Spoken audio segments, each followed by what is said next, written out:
안녕하세요. 남간사관학원입니다. 오늘은 산후합병증과 유방자가검진에 대해서 알려드리도록 하겠습니다. 그럼 시작할게요. 산후합병증은 산후에 오는 여러가지 합병증들을 이야기하는데 그중 단연 먼저 알아야 될 게 산후출혈이에요. 여러분, 산모의 3대 사망 원인 중에 하나가 산후출혈이고요. 두 번째가 자간전증이고요. 세 번째가 산후감염입니다. 이 3대의 사망 원인도 시험에 좀 나올 수 있으니까 일단 알아두시고요. 자간전증은 또 다른 말로 임신 중독증이라고도 하죠. 이것도 같이 알아두세요. 혹시나 이 부분이 약하신 분들은 앞전에 이 부분에 대해서 다룬 강의 영상이 있으니까 찾아보시면 좋을 것 같습니다. 보통 질분만 이후에 정상 출혈량은 대개 200ml 전후예요. 근데 산후출혈의 정의는 질분만 후 500ml 이상의 출혈이 있거나 제왕절개를 하게 되면 복부를 절개해야 되기 때문에 양이 더 늘어나겠죠. 그래서 제왕절개의 경우에는 보통 2배, 1000ml 이상의 출혈이 있는 경우, 여러분 시험에 이런 양이 정확하게 나왔던 적은 별로 없는 것 같아요. 그래도 혹시 모르니 500, 1000 간단하게 외워두시면 좋을 것 같긴 합니다. 가장 대표적인 원인은 출산 후 자궁의 수축과 퇴축의 부전이에요. 자궁이 이렇게 늘어난 것이 계속 수축을 하게끔 힘이 작용해서 빨리빨리 줄어들어야 자궁에 있는 혈관들이 수축을 하면서 출혈의 양이 줄어드는데, 이 퇴축이나 수축이 제대로 안 이루어지면 혈관의 수축이 일어나지 않기 때문에 출혈량이 많아질 수 있겠죠. 그리고 생식기 열상이라든지 회음절개술, 역시나 열상이나 회음절개술한 부위에서 출혈량이 많아질 수 있기 때문에 원인이 될 수 있고요. 태반 조각의 잔류는 출산 직후의 출혈보다는 출산하고 하루 이틀 정도 지난 후에 태반 조각의 잔류에 의해서 염증이라든지 여러가지 응고 문제가 발생함으로 인해 가지고 출혈 양상이 늘어날 수 있어요. 응고장애는 당연히 출혈의 원인이 되겠죠. 이 중 여러분 시험에 나올 만한 게 태반 조각의 잔류, 그리고 자궁 수축과 퇴축의 부전, 요거 관련해서 시험에 좀 나올 수 있으니까 요거 원인이랑 이걸 어떻게 간호해야 하는지에 대해서도 추후에 알려드리도록 하겠습니다. 경중증에서는 아주 심한 증상은 나타나지 않고 이 출혈에 따른 보상으로 빈맥이라든지, 그리고 출혈 때문에 혈액량이 좀 부족할 수 있으니까 체위성 저혈압, 소변이 잘 안 나오겠죠. 핍뇨, 불안 등의 증상이 있을 수 있고요. 중증에서는 혈액의 출혈량이 굉장히 늘어나기 때문에 저혈압, 쇼크, 이로 인해서 심한 경우 사망까지 초래될 수 있는 거죠. 여러분 시험에 이런 디테일은 잘 나오지 않기 때문에 그냥 포괄적으로 증상을 좀 알아두시면 좋을 것 같아요. 출혈을 했을 때 나타날 수 있는 가벼운 증상부터 좀 위험한 증상까지 같이 알아두시면 좋을 것 같습니다. 이거는 산후출혈의 문제가 아니라 성인간호학에서 출혈과 관련해서도 나올 수 있는 문제이기 때문에 조금은 공부하실 필요가 있고 성인에서 더 디테일하게 공부하시면 좋을 것 같습니다. 치료 및 간호를 살펴보면 실혈량이 많고 쇼크 증세를 보일 때는 응급이잖아요. 사망할 수도 있기 때문에 골반 고의 자세를 취해서 혈압을 유지하도록 함. 요게 굉장히 시험에 많이 나와요. 굉장히 응급 상황이기 때문에 환자의 다리를 올려서 골반을 올려준다는 얘기예요. 골반 고의 체위. 또 다른 말로 변형된 트렌델렌버그라고 하죠. 변형된 트렌델렌버그 체위. 체위는 꼭 공부하라고 말씀드렸습니다. 이렇게 나올 수도 있어요. 그리고 자궁 퇴축이나 이런 게 잘 안 이루어져서 산후출혈이 지속되는 거기 때문에 자궁 마사지를 해서 자궁 수축을 촉진해 줄 수 있겠죠. 이것도 시험에 굉장히 잘 나옵니다.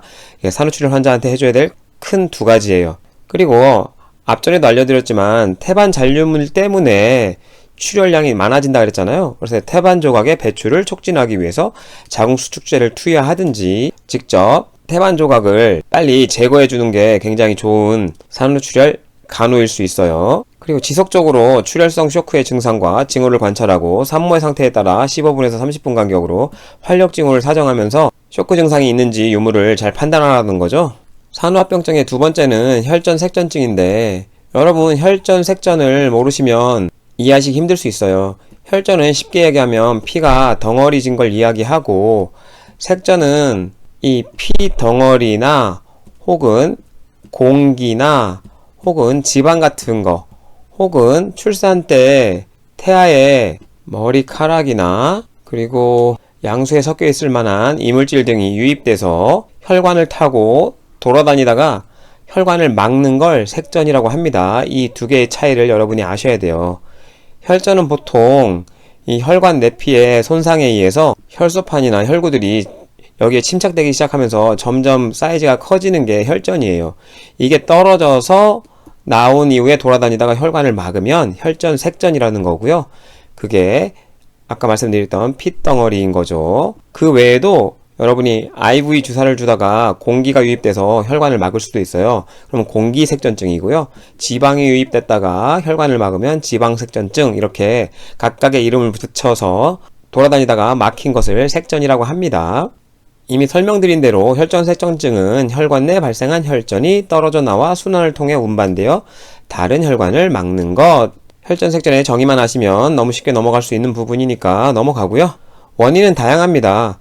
경구 피임약을 복용하게 되면 호르몬의 균형이 깨지게 되면서 동맥의 탄력성이 떨어지거나 여러 문제가 발생해서 혈전이 잘 발생해요. 그러다 보니까 혈전색전증의 원인이 될 수 있고, 흡연은 그냥 백해무익하다, 모든 것에서 안 좋기 때문에 원인이 될 수 있다, 이렇게 기억하시면 되고요. 장기간 서서 일하는 직업 같은 경우에는 아무래도 혈액이 정체가 될 수 있잖아요. 그러다 보니까 쉽게 혈전이 잘 생길 수 있고, 혈전성 정맥염의 경우 혈전이 생겼다가 떨어져 나올 수 있으니까 당연히 원인이 되고, 침상안정 같은 경우에도 순환에 문제가 발생할 수 있기 때문에 오랫동안 혈관에 혈액이 정체하게 되면 혈전이 발생할 수 있겠죠. 당뇨는 혈액을 점도를 높게 높이기 때문에 역시나 혈전의 원인이 될 수 있고요. 임신 중에는 프로게스테론의 영향으로 정맥이 팽창이 돼요. 그러다 보면 역시나 정맥이 정체가 되죠. 그래서 여러분이 외우기 쉽죠. 혈액이 정체가 될 때나 혹은 끈적이게 만들어질 때나 여러가지 원인에 의해서 혈전이 생겨난다 정도만 외우면 되시고, 노사는 대부분의 산후화병 중에 원인이 될 수 있어요. 심부정맥 혈전증, DVT라고 해서 여러분 시험에 영어로 나오진 않겠지만 Deep Vein Thrombosis,라고 하는데, 정맥은 표재성 정맥도 있지만 근육 사이사이에 있는 좀 깊이 있는 정맥을 심부정맥이라고 해요. 거기에 혈전이 생긴 걸 심부정맥 혈전증이라고 하는데, 그래서 보시면 발, 특히 종아리, 허벅지 등의 심부정맥에 혈전이 발생한 것, 여러분 시험에 이런 질환이 좀 나올 수 있는데, 출산 후 빨리 조기 이상을 하지 않으면 혈관에 혈액이 정체가 쉽게 이루어지겠죠. 그리고 산후출혈을 막기 위해서 임신 말기에 피브리노겐을 굉장히 수치를 올려놔요. 혈액 응고에 관여하잖아요. 그러다 보니까 침상에 계속 머물러 있으면 증가된 피브리노겐 때문에 혈전이 많이 발생할 수 있는 요인이 있는 거예요. 출산한 산모의 경우. 그래서 심부정맥 혈전증이 굉장히 잘 발생할 수 있습니다. 이로 인해 혈전 색전증이 발생할 수 있겠죠. 이런 거 좀 시험에 나올 수 있기 때문에 잘 기억해 두시면 좋을 것 같아요. 증상은 혈관 폐색이 있으면 정맥의 순환이 잘 안 이루어질 테니까, 종아리 부분에 혈전이 생겼다면 종아리에 부종이 발생할 수 있고, 허벅지에 생겼다면 허벅지 밑으로 정맥 순환이 잘 안 될 테니까 그 부위에 부종이 생길 수 있죠. 어쨌거나 혈전이 생겨서 혈관의 흐름을 방해하고 있기 때문에 홍반이라든지 열감, 혈관 내 혈액이 굉장히 꽉 차면서 부종도 생기고, 그러다 보니까 압통이 생길 수 있고 발부종 당연한 거고요. 비호흡 같은 호흡기 질환도 생길 수 있는데, 이거는 폐색전증 증상이에요. 좀 이따가 알려드릴 거고, 호만징후 여러분 시험에 자주 나오진 않지만 가끔 한번 나옵니다. 간단하게 알려드리면 족배굴곡이라고, 여러분 이게 발이 있으면 축구선수 같은 경우에 발목을 발등 쪽으로 이렇게 젖히면서 당겨주는 거 보신 적 있을 거예요. 축구 같은 거 보시면 이게 여기를 누르면서 족배굴곡을 시킵니다. 발을. 그래서 발 모양을 이렇게 그리면 이게 발이라면 요렇게 하는 거죠. 요렇게 밀어줘요. 그래서 이렇게 족배굴곡을 시켰을 때 이 종아리 부위에 통증이 있는 걸 호만징후라고 얘기해요. 호만징후는 어떤 사인이냐? 네, 심부정맥 혈전증이 있다는 사인이에요. 이렇게 기억하시면 좋을 것 같습니다. 그러면 아까 앞전에 설명드린 폐색전증의 증상은 뭐냐? 폐색전증은 폐 혈관을 막은 걸 얘기해요. 그러다 보니까 호흡 관련 문제가 발생하는 거죠. 산소 포화도 감소라든지 비호흡이라든지 그에 따른 저산소 혈증이라든지 다 그와 관련된 얘기고요. 빈맥, 저혈압, 기절 이런 거와 관련된 얘기는 혈전 색전뿐만 아니라 아까 양수에서 들어온 물질, 이물질 같은 경우에도 색전을 일으킨다고 했으니까 이런 물질들 같은 경우에 들어왔을 때 혹은 혈전 색전 같은 경우에도 염증 반응을 일으킬 수 있어요. 이 염증 반응을 일으키다 보면 과민 반응이 만들어질 수 있고 과민 반응 알러지라는 거 알고 계시죠? 그래서 이런 과민 반응에 의해서 쇼크 증상들이 초래될 수 있다는 거 예전에 한번 알려드렸을 거예요. 그래서 그러다 보니까 그와 관련된 증상들입니다. 치료 및 간호로는 조기 이상으로 혈전이 생성되는 것을 예방. 아까 임산부의 경우 빨리 일어나서 돌아다녀야 된다 그랬잖아요. 예, 그 말씀인 거고, 탄력 스타킹을 사용해서 정맥혈의 정체를 감소시키고 정맥기관 증가, 이 두 가지 시험에 엄청 잘 나오는 내용이기 때문에 꼭 기억해 두시고, 혈전의 생성을 예방하기 위해 헤파린 등의 약물 투여, 혈전증 있는 다리는 마사지 금지. 마사지를 하게 되면 혈전이 떨어져 나올 수 있잖아요. 그럼 혈관을 타고 돌고 다른 혈관을 막을 수 있기 때문에 마사지는 금지시킵니다. 어렵게 나올 때 나올 수 있는 문제고요. 혈전의 생성을 예방하기 위해 헤파린을 투여한다 그랬는데 헤파린은 항응고제예요. 응고가 잘 안 일어나게 하는 약품이기 때문에 당연히 사용할 수 있겠죠.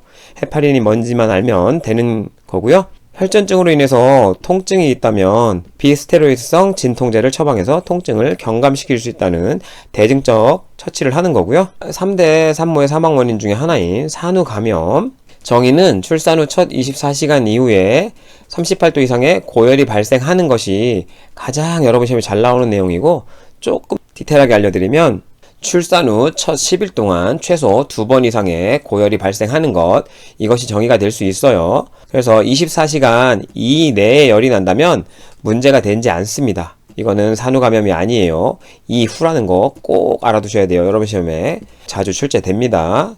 종류는 다양해요. 자궁에 염증이 생기면 자궁염, 상처가 감염이 되면 상처감염, 요로에 염증이 생기면 요로감염, 유방에 염증이 생기면 유방염, 이렇게 해서 다양한 종류가 있을 수 있고, 자궁염이 더 발달되면 뭐 골반염도 생길 수 있고 골반에 염증이 퍼질 수 있잖아요. 이렇게 다양한 염증이 생길 수 있습니다. 자궁염의 증상 먼저 보면 자궁의 내막증, 탈락막, 인접한 자궁근층을 포함하는 감염. 그래서 탈락막이 떨어져 나와서 그 부분에 염증이 발생할 수 있기 때문에 그로 인해 퍼지는 감염을 이야기하고요. 염증이 주변으로 확장이 가능해서 난소, 난관, 주변 골반으로 퍼지면 골반염까지 될 수 있다고 아까 말씀드렸잖아요. 당연히 염증이기 때문에 고열이 발생할 수 있고, 한쪽 또는 양쪽 하복부의 통증, 한쪽으로 쏠릴 수 있고 넓게 번지게 되면 양쪽 하복부에 통증이 생길 수도 있다는 얘기고요. 당연히 염증이 생기게 되면 거기서 나오는 삼출물에는 냄새가 날 거예요. 그래서 악취 나는 오로, 그리고 염증 증상으로 오한, 피로감, 백혈구 증가. 백혈구는 보통 염증에서는 다 증가한다라고 계속 강조드렸던 부분이에요. 여러분 시험에 어렵게 나오게 되면 장티푸스가 나올 수 있는데, 장티푸스는 오히려 백혈구가 감소합니다. 아주 어렵게 나왔을 때 한번 나왔던 문제예요. 상처 감염의 경우는 제왕절개, 회음부절개, 생식기혈상 등으로 그 부위는 피부나 점막층이 파괴되어 있으니까 세균이 쉽게 침입할 수 있잖아요. 그래서 발생하는 거고, 이런 상처 부위에 장액성 및 농성 분비물이 삼출되고, 이 농성 분비물이라고 하면 여러분 고름을 생각하시면 돼요. 예, 짜내면 고름이 나올 수 있습니다. 부종이라든지 홍반, 압통, 여전히 역시나 백혈구가 증가하고요. 여러분 이게 상처 부위에 감염되면 그 부위가 부어오르면서 약간 빨갛게 발적되고 고름 같은 것도 나올 수 있잖아요. 그리고 그 부위가 누르면 아프고, 그런 증상들을 이야기한다고 생각하시면 쉬울 것 같습니다. 요로 감염은 도뇨 등의 침수적인 처치, 잦은 질검진 등으로 염증이 쉽게 발생할 수 있어요. 그러다 보면 이와 관련해서 빈뇨, 배뇨통, 혈뇨, 발열 등의 요로 감염 증상이 나타날 수 있고요. 유방염은 유지배 정체가 가장 흔한 원인이 돼요. 그래서 이런 거 좀 시험에 나올 수 있고, 유즙의 정체의 원인은 유즙이 너무 많아도 그럴 수 있고, 브레지거가 유방을 압박하는 경우, 그래서 유관이 폐쇄되는 경우, 이 모유 수유 간호에서 한번 알려드린 적이 있으니까, 이런 것들이 원인이 돼서 유방염이 올 수 있고, 가장 흔한 감염원이 황색포도상 구균이에요. 이런 거 시험에 나올 수 있지만 너무 어려우니까 외우지 않으셔도 괜찮을 것 같습니다. 아셔서 나쁠 건 없지만요. 유방염 시 유방을 비우고 항생제를 사용하고, 항생제를 사용하더라도 수유는 가능합니다. 아주 오래전 문제들은 수유가 안 된다고 했지만 수유가 가능해요. 여러분 시험에 수유가 안 되는 경우는 유두균열이 굉장히 심할 때예요. 이럴 때는 통증과 유두균열 부위에 염증도 이렇게 생길 수 있기 때문에 이때는 보통 수유를 안 할 수도 있어요. 어쨌거나 유방염과 이 유두균열 모두에서 수유를 지속하려면 유축기 등으로도 수유를 안 하더라도 계속 유축은 해줘야 합니다. 유즙이 계속 발생될 수 있도록. 치료 및 간호를 살펴보면 광범위 항생제를 처방하고 적절한 용량을 그에 따라 사용하고 수액과 전해질 균형을 회복하도록 해야 되고요. 외과적 무균술로 상처의 드레싱을 자주 교환해주고 잘 관리해주고요. 항상 손 씻기는 여러분 시험에 가장 잘 나오는 감염 예방법이잖아요. 예, 손을 잘 씻고 충분한 수분을 공급해야 된다는 이야기고요. 요로 감염 시에는 비타민C를 복용하고 크랜베리 주스에 섭취를 하게 되면 크랜베리 주스에도 비타민C가 많이 들어있잖아요. 그래서 비타민C가 소변을 산성화합니다. 그래서 이 산성화가 되게 되면 균 수가 줄어들기 때문에 비타민C나 크랜베리 주스를 섭취할 수 있다는 거, 이런 것도 시험에 나왔던 적은 있습니다. 같이 알아두세요. 유방 자가 검진은 여러분 시험에 그렇게 잘 나오는 부분은 아닌데 모성간호학을 배웠으면 여성으로서 자가 검진증은 할 수 있어야 되기 때문에 강의 영상에 한번 넣어봤고요. 의의는 한 달에 한 번 유방의 자가검진을 실시해서 유방암을 조기에 발견할 수 있고 여성의 건강 수준을 향상시킬 수 있음. 유방의 자가검진을 수시로 주기적으로 직접 실시하도록 교육이 필요함. 이게 의의인 거고요. 그러면 유방의 자가검진 시기는 언제이냐? 사춘기 이후에는 에스트로겐 프로게스테론이 많이 만들어지기 시작하기 때문에 이 시기 이후에는 매달 시행을 해야 돼요. 언제가 최적기냐? 월경우 일주일 안에 시행하는 것이 가장 좋습니다. 왜 그러냐면 이 시기가 에스트로겐, 프로게스테론 수치가 가장 낮을 때예요. 그 말인 즉슨 유방의 크기가 가장 작을 때란 얘기예요. 그래야 촉진해서 몽울이라든지 이런 걸 발견하기 쉽기 때문에 유방의 사이즈가 가장 작아질 때 보통 유방 검진을 합니다. 폐경 이후에는 호르몬의 영향을 받지 않기 때문에 매월 일정한 날짜를 정해서 자기가 편한 날짜를 정해서 자가검진을 하도록 하고 매년 1회 전문인의 진찰을 받도록 할 필요가 있다고 하고요. 유방 자가검진 방법을 살펴보면 여러분 시험에 그렇게 잘 나오는 부분은 아니에요. 그래도 여러분의 건강을 위해서 간략하게 알려드리면 우선 시진을 통해서 살펴보는데 시진으로 거울 앞에 서서 유두의 윤곽이라든지 분비물 유무, 유방의 크기, 대칭성을 잘 살펴야 되고요. 혹이나 납작하거나 움푹 들어간 부분이 있는지 육안으로 확인해보고 색깔이나 두께나 부종이 있는지 그리고 혈맥 혈관 형태나 이런 게 혹시나 이상이 있는지를 잘 살펴야 돼요. 그리고 거울 앞에 선 채로 손을 머리 뒤로 얹고 앞쪽으로 기울여서 잘 살피고 허리에 양손을 얹고 유방을 자세히 살펴보는 거예요. 자세에 따라 유방을 잘 살펴볼 수 있는 부위가 다르기 때문에 한 번은 손을 머리 뒤로 얹고 손을 좀 위로 올린 상태에서 가슴을 살펴보고 한 번은 허리에 놓고 내린 상태에서 유방을 잘 살펴보라는 거죠. 시진을 통해서. 시진 이후에는 촉진을 하게 되는데 한쪽 팔을 올려요. 그래서 왼쪽 먼저 올리고 오른쪽 손가락 끝으로 동심원을 그리듯 시계 방향으로 겨드랑이부터 유두까지 꼼꼼히 촉진. 그래서 간단하게 가슴을 그리게 되면 약간 요런 모양이 될 수 있어요. 여기가 이제 겨드랑 부위 보인다. 겨드랑 부위. 가슴 모양은 크게 이렇게 생겼어요. 지방 때문에 요렇게 해서 이 겨드랑이 부분으로 뻗어 있는 부분이 있습니다. 오른쪽 가슴이에요. 왼쪽은 요렇게 되겠죠. 대충 그리면. 그래서 요렇게 약간 꼬리가 있어요. 이 꼬리 부분을 꼭 촉지해 줘야 돼요.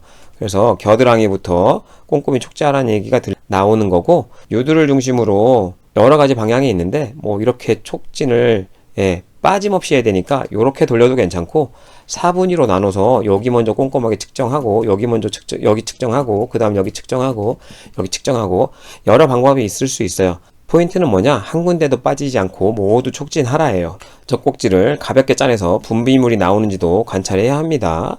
그리고 반대로 오른팔을 올리고 이제 오른쪽 유방을 진찰하게 되는 거죠. 마지막으로는 타월이나 베개를 어깨에 받치고 위의 방법으로 누운 상태에서 꼼꼼하게 양쪽 유방을 촉진하면 유방 자가 검진은 끝나요. 포인트는 시진을 통해서 이상한 게 없는지 잘 살피는 거고 촉진을 통해서 뭔가 만져지는지 혹은 유두를 짜내서 분비물이 나오는지 빈틈없이 체크하는 것이 가장 중요한 포인트예요. 오늘 제가 준비한 영상은 여기까지고요.